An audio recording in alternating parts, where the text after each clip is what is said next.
Hello guys, in this video I'm going to show you how to add Coda to the Slack app.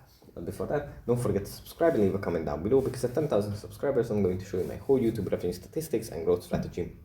So without further ado, let's just jump right into it. First we have to open up the Slack app. And here it opens up in the home menu where we have our channels and direct messages. From here we just have to go into a channel. Then we tap on Connect Apps.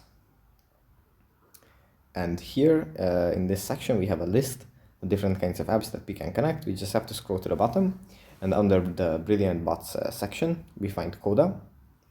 We just tap on that, then the app is going to load again. But afterwards, when it's done, there's going to be a button that says Add to Slack right here, and we can just tap on this and add it to our workspace and start using it the right way. So that's pretty much it for this video. Hope it was helpful for you guys, and I'll see you in the next one.